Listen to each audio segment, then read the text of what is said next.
আসসালামু আলাইকুম। চট্টগ্রাম প্রকৌশল ও প্রযুক্তি বিশ্ববিদ্যালয়ে কিন্তু নতুন একটি বিজ্ঞপ্তি প্রকাশিত হয়েছে। মূল যে বিজ্ঞপ্তিটি সেটি কিন্তু আপনারা স্ক্রিনে দেখতে পাচ্ছেন। তো এই বিজ্ঞপ্তির যাবতীয় বিষয় নিয়ে কিন্তু কথা বলব। কোন, কোন জেলা থেকে আবেদন করতে পারবেন, নারী পুরুষ উভয় আবেদন করতে পারবেন কিনা এবং আপনার শিক্ষাগত যোগ্যতা কি প্রয়োজন পড়বে ইত্যাদি বিষয় কিন্তু আপনি আমার এই ভিডিওর মাধ্যমে জানতে পারবেন। তো একটু ধৈর্য নিয়ে সম্পূর্ণ ভিডিও দেখবেন, তাহলে কিন্তু এই বিজ্ঞপ্তির বিস্তারিত বিষয় কিন্তু আপনি বুঝতে পারবেন। তো এখানে দেখতে পাচ্ছেন বিজ্ঞপ্তিটি প্রকাশিত হয়েছে 29/7/2025 খ্রিস্টাব্দে।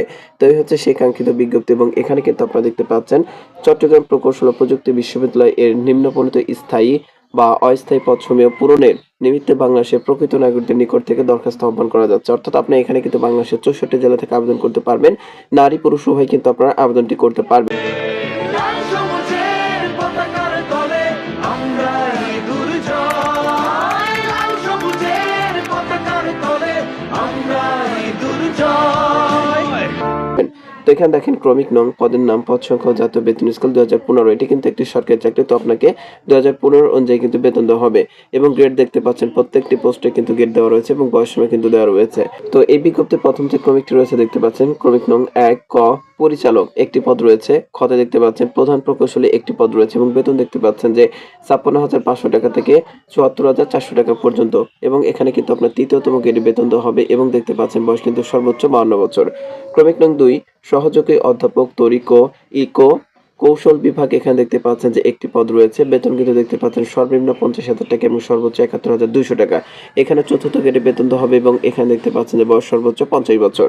ক্রমিক নং 3 ডেপুটি চিফ মেডিকেল অফিসার একটি পদ রয়েছে। খতে দেখতে পাচ্ছেন উপপরিচালক গবেষণা ও সম্প্রসারণ একটি পোস্ট রয়েছে। গ আইটি ইঞ্জিনিয়ার একটি পদ রয়েছে। ঘতে দেখতে পাচ্ছেন senior chief technical officer wood workshop এখানে একটি পদ রয়েছে। এরপরের মতো দেখতে পাচ্ছেন সিনিয়র চিফ টেকনিক্যাল অফিসার এখানে একটি পদ রয়েছে এবং বেতন দেখতে পাচ্ছেন সর্বনিম্ন 43,000 এবং সর্বোচ্চ 69,850 টাকা পর্যন্ত। এখানে কিন্তু দেখতে পাচ্ছেন যে পঞ্চম গ্রেডে কিন্তু বেতন দেওয়া হবে এবং বয়স দেখতে পাচ্ছেন সর্বোচ্চ 45 বছর। এরপর হচ্ছে ক্রমিক নং 4 এ দেখতে পাচ্ছেন সহকারী অধ্যাপক ক পুরকৌশল বিভাগ 3টি পদ রয়েছে, একটি স্থায়ী এবং 2টি কিন্তু সহযোগী অধ্যাপক পদের বিপরীতে এবং এরপর রয়েছে খতে দেখতে পাচ্ছেন পদার্থ বিজ্ঞান বিভাগ একটি পদ রয়েছে। এখানে বেতন দেখতে পাচ্ছেন সর্বনিম্ন 35,500 এবং সর্বোচ্চ 67,010 টাকা। এখানে আপনার ষষ্ঠ গ্রেডে বেতন দেওয়া হবে এবং বয়স দেখতে পাচ্ছেন যে সর্বোচ্চ 40 বছর। ক্রমিক নং 5 দেখতে পাচ্ছেন ক নেটওয়ার্ক ইঞ্জিনিয়ার একটি পদ রয়েছে। খতে দেখেন প্রোগ্রামার এখানে একটি পদ রয়েছে। ডাটাবেস প্রোগ্রামার এখানে একটি পোস্ট রয়েছে এবং বেতন দেখতে পাচ্ছেন সর্বনিম্ন 35,500 এবং সর্বোচ্চ 67,010 টাকা পর্যন্ত। এখানেও ষষ্ঠ গ্রেডে বেতন দেওয়া হবে এবং এখানে কিন্তু বয়স সর্বোচ্চ 40 বছর হলে কিন্তু আপনি আবেদন করতে পারবেন। এরপরে ক্রমিক নং 6 সহকারী পরিচালক গবেষণা ও সম্প্রসারণ একটি পদ রয়েছে এবং এখানে বেতন দেখতে পাচ্ছেন সর্বনিম্ন 29,000 সর্বোচ্চ 63,410 টাকা পর্যন্ত। এখানে কিন্তু সপ্তমতম গ্রেডে বেতন দেওয়া হবে এবং এখানে বয়স দেখতে পাচ্ছেন সর্বোচ্চ 35 বছর হলে আবেদন করতে পারবেন। এরপর রয়েছে ক্রমিক নং 7 প্রভাষক ক বায়োমেডিক্যাল ইঞ্জিনিয়ারিং বিভাগ একটি পদ রয়েছে সহকারী অধ্যাপক পদের বিপরীতে। খতে দেখতে পাচ্ছেন যে ম্যাটেরিয়ালস অ্যান্ড মেটালর্জিক্যাল ইঞ্জিনিয়ারিং বিভাগ 1 এখানে একটি পদ রয়েছে এবং সহকারী অধ্যাপক পদের বিপরীতে। গতে দেখতে পাচ্ছেন যে পুরকৌশল বিভাগ 2টি পদ রয়েছে সহকারী অধ্যাপক পদের বিপরীতে। ঘতে দেখতে পাচ্ছেন গবেষণা প্রভাষক এখানে দেখতে পাচ্ছেন যে গবেষণা সহকারী অধ্যাপক পদের বিপরীতে একটি পদ রয়েছে। ওমতে দেখতে পাচ্ছেন মেকাট্রনিক্স অ্যান্ড ইন্ডাস্ট্রিয়াল ইঞ্জিনিয়ারিং বিভাগ এখানে 2টি পদ রয়েছে, একটি স্থায়ী এবং একটি হচ্ছে দেখতে পাচ্ছেন যে বিভাগের সহযোগী অধ্যাপক পদের বিপরীতে। চতে দেখতে পাচ্ছেন ইলেকট্রনিক্স অ্যান্ড টেলিকমিউনিকেশন ইঞ্জিনিয়ারিং বিভাগ 3টি পদ রয়েছে এবং এখানে দেখতে পাচ্ছেন প্রত্যেকটি পদের কিন্তু বেতন হবে দেখতে পাচ্ছেন সর্বনিম্ন 22,000 থেকে এবং সর্বোচ্চ 53,060 টাকা পর্যন্ত। এখানে দেখতে পাচ্ছেন নবমতম গ্রেডে বেতন দেওয়া হবে এবং বয়স কিন্তু দেখতে পাচ্ছেন সর্বনিম্ন 18 এবং সর্বোচ্চ 32 বছর হলে কিন্তু আপনি আবেদন করতে পারবেন। তো এরপর হচ্ছে ক্রমিক নং 8 কত দেখেন টেকনিক্যাল অফিসার মেশিন শপ এখানে একটি পদ রয়েছে। কত দেখেন শারীরিক শিক্ষা প্রশিক্ষক একটি পদ রয়েছে। বেতন দেখতে পাচ্ছেন সর্বনিম্ন 22,000 এবং সর্বোচ্চ 53,060 টাকা পর্যন্ত। নবমতম গ্রেডে বেতন দেওয়া হবে এবং বয়স দেখতে পাচ্ছেন 18 থেকে 32 বছর। ক্রমিক নং 9 ক সহকারী টেকনিক্যাল অফিসার পুরকৌশল বিভাগ একটি পদ রয়েছে। খ সহকারী টেকনিক্যাল অফিসার এখানে একটি পদ রয়েছে। বেতন দেখতে পাচ্ছেন 16,000 টাকা থেকে 38,640 টাকা পর্যন্ত। দশমতম গ্রেড বেতন দেওয়া হবে এবং এখানে দেখতে পাচ্ছেন বয়স কিন্তু 18 থেকে 32 বছর। ক্রমিক নং 10 ব্যক্তিগত সহকারী আইটি বিজনেস ইনকিউবেটর একটি পদ রয়েছে এবং বেতন দেখতে পাচ্ছেন যে 12,500 টাকা থেকে 30,230 টাকা পর্যন্ত এবং এখানে 11তম গ্রেড বেতন দেওয়া হবে এবং দেখতে পাচ্ছেন বয়স কিন্তু 18 থেকে 32 বছর। ক্রমিক নং 11 দেখতে পাচ্ছেন টেকনিশিয়ান কত হচ্ছে নেটওয়ার্কে একটি পদ রয়েছে এবং এবং ঘতে দেখতে পাচ্ছেন সেন্ট্রাল ইনস্ট্রুমেন্ট ওয়ার্কশপ একটি পদ রয়েছে এবং বেতনের যে বিষয়টি দেখতে পাচ্ছেন সর্বনিম্ন 11,000 টাকা এবং সর্বোচ্চ 26,590 টাকা। এখানে 13তম গ্রেডে বেতন দেওয়া হবে এবং এখানে দেখতে পাচ্ছেন যে বয়সের যে বিষয়টি রয়েছে 18 থেকে 32 বছর পর্যন্ত। ক্রমিক নং 12 ক্যাটালগার কাম ডাটা এন্ট্রি অপারেটর এখানে একটি পোস্ট রয়েছে এবং বেতনের যে বিষয়টি এখানে কিন্তু দেওয়া রয়েছে দেখতে পাচ্ছেন 11,000 টাকা থেকে 26,590 টাকা পর্যন্ত। এখানে কিন্তু আগেরটির মতো কিন্তু বেতন গ্রেড এবং বয়সের বিষয়টি রয়েছে। ক্রমিক নং 13 কেয়ারটেকার আইটি বিজনেস ইনকিউবেটর এখানে দেখতে পাচ্ছেন একটি পদ রয়েছে 14তম গ্রেডে বেতন দেওয়া হবে এবং বেতনের যে বিষয়টি দেখতে পাচ্ছেন 10,200 টাকা থেকে 24,680 টাকা পর্যন্ত। বয়স 18 থেকে 32 বছর।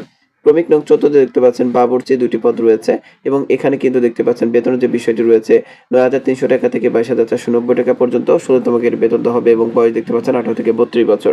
ক্রমিক নং 15 দেখতে পাচ্ছেন ক গ্যাস মেকানিক এখানে দেখতে পাচ্ছেন একটি পদ রয়েছে। খতে দেখেন কার্পেন্টার এখানে একটি পদ রয়েছে এবং গড়ে দেখেন মেশনে কিন্তু একটি পদ রয়েছে। বেতনের যে বিষয়টি রয়েছে দেখতে পাচ্ছেন 9,000 টাকা থেকে 21,800 টাকা পর্যন্ত। 17তম গ্রেড বেতন দেওয়া হবে এবং এখানে বয়স 18 থেকে 32 বছর। ক্রমিক নং 16 অফিস সহক এখানে দুটি পদ রয়েছে। ল্যাব অ্যাটেন্ডেন্ট এখানে একটি পদ রয়েছে এবং গতে দেখতে পাচ্ছেন লাইব্রেরি অ্যাটেন্ডেন্ট কাম গেটম্যান এখানে একটি পদ রয়েছে এবং বয়স দেখতে পাচ্ছেন এখানে দেওয়া রয়েছে বয়স হচ্ছে 18 থেকে 32 বছর। 19তম গ্রেডে বেতন দেওয়া হবে। বেতন হবে 8,500 টাকা থেকে 20,570 টাকা পর্যন্ত। এরপর হচ্ছে ক্রমিক নং 17 অফিস সহক এখানে একটি পদ রয়েছে। বেতন দেখতে পাচ্ছেন 8,500 টাকা থেকে 20,570 টাকা পর্যন্ত। 19তম গ্রেডে বেতন দেওয়া হবে এবং এখানে দেখতে পাচ্ছেন বয়স 18 থেকে 32 বছর। এবং ক্রমিক নং 18 দেখতে পাচ্ছেন ক হেল্পার ডেন্টাল স্টোর এখানে একটি পদ রয়েছে। মালি এখানে দেখতে পাচ্ছেন একটি পদ রয়েছে। বেতনের যে বিষয়টি রয়েছে দেখতে পাচ্ছেন 8,250 টাকা থেকে 20,010 টাকা পর্যন্ত। এখানে 20তম গ্রেডে বেতন দেওয়া হবে এবং এখানে দেখতে পাচ্ছেন বয়স 18 থেকে 32 বছর পর্যন্ত। এবং এই বিজ্ঞপ্তির কিছু শর্ত রয়েছে দেখতে পাচ্ছেন 1 থেকে 9 নং পদের যোগ্যতা ও অভিজ্ঞতা শর্তাবলী এবং আবেদনপত্রের নির্ধারিত ফরম্যাট ওয়েবসাইট www.chuet.ac.bd থেকে সংগ্রহ করা যাবে। অর্থাৎ আপনি যে এই বিজ্ঞপ্তিতে আবেদন করবেন এই আবেদন ফর্মটা কোথায় পাবেন দেখতে পাচ্ছেন এখানে দেওয়া রয়েছে www.chuet.ac.bd এই ওয়েবসাইটে ক্লিক করলে কিন্তু আপনি আবেদন ফর্মটি পাবেন। খতে দেখতে পাচ্ছেন 10 থেকে 18 নং পদের জন্য আবেদন সাদা কাগজে করতে হবে। সংশ্লিষ্ট পদের যোগ্যতা ও অভিজ্ঞতা এবং শর্তাবলী ওয়েবসাইট www.chuet.ac.bd থেকে সংগ্রহ করা যাবে। অর্থাৎ 10 থেকে 18 নং পদের জন্য আপনাকে সাদা কাগজে আবেদন করতে হবে। সেই কাগজটি বা ফর্মটি আপনি কোথায় পাবেন সেটি হচ্ছে আপনি দেখতে পাচ্ছেন যে ওয়েবসাইট লিঙ্কটি দেওয়া রয়েছে এই ওয়েবসাইট থেকে কিন্তু আপনি পাবেন। এরপর হচ্ছে গ গ্রেড 3 থেকে গ্রেড 10 পদের জন্য 200 টাকা, গ্রেড 11 থেকে গ্রেড 12 পদের জন্য 150 টাকা, গ্রেড 13 থেকে গ্রেড 16 পদের জন্য 100 টাকা এবং গ্রেড 17 থেকে গ্রেড 20 পদের জন্য 50 টাকা। সোনালী ব্যাংক লিমিটেড এর ব্যাংক ড্রাফট পে অর্ডার সোনালী ব্যাংক সিইউইটি শাখা চট্টগ্রাম এর অনুকূলে রেজিস্টার্ড চুয়েট চট্টগ্রাম এর বরাবরে আবেদনপত্রের সঙ্গে জমা দিতে হবে। এবং ঘতে দেখতে পাচ্ছেন গ্রেড 4 পদের জন্য 10 সেট দরখাস্ত, গ্রেড 3 গ্রেড 5 থেকে গ্রেড 10 পদের জন্য 7 সেট দরখাস্ত এবং গ্রেড 11 থেকে গ্রেড 20 পদের জন্য আবেদনকারী 2 সেট দরখাস্ত আগামী 21/8/2025 খ্রিস্টাব্দ তারিখের মধ্যে রেজিস্টার চট্টগ্রাম প্রকৌশল ও প্রযুক্তি বিশ্ববিদ্যালয়ের অফিস চলাকালীন সময়ে পৌঁছাতে হবে। এবং উন্মতে দেখতে পাচ্ছেন চট্টগ্রাম প্রকৌশল ও প্রযুক্তি বিশ্ববিদ্যালয়ের কর্মরত প্রার্থীদের ক্ষেত্রে বর্ণিত বয়সসীমা প্রযোজ্য নয়। চতে দেখতে পাচ্ছেন শিক্ষক পদে নিয়োগের ক্ষেত্রে উচ্চতর ডিগ্রিধারীদের বয়সসীমা শিথিলযোগ্য হবে। তো এই বিজ্ঞপ্তির বিস্তারিত বিষয় কিন্তু আপনি বুঝতে পেরেছেন। তো ভিডিওটি ভালো লাগলে অবশ্যই আমার আনএমপ্লয়েড বিডি 23 ইউটিউব চ্যানেলটি সাবস্ক্রাইব করে বেল বাটনটি বাজিয়ে রাখবেন। এছাড়াও আমার চ্যানেলে অসংখ্য নিয়োগ বিজ্ঞপ্তি প্রকাশ করা রয়েছে যেগুলো আবেদন চলমান। আর আপনি যদি কোনো বিষয় সম্পর্কে ভিডিও পেতে চান তাহলে অবশ্যই আমার এই ভিডিওর কমেন্ট বক্সে কমেন্ট করে জানাবেন। ইনশাআল্লাহ আপনার নির্ধারিত বিষয় সম্পর্কে একটি ভিডিও মেক করে অতি দ্রুতই আপলোড করব। ভালো থাকবেন। আসসালামু আলাইকুম।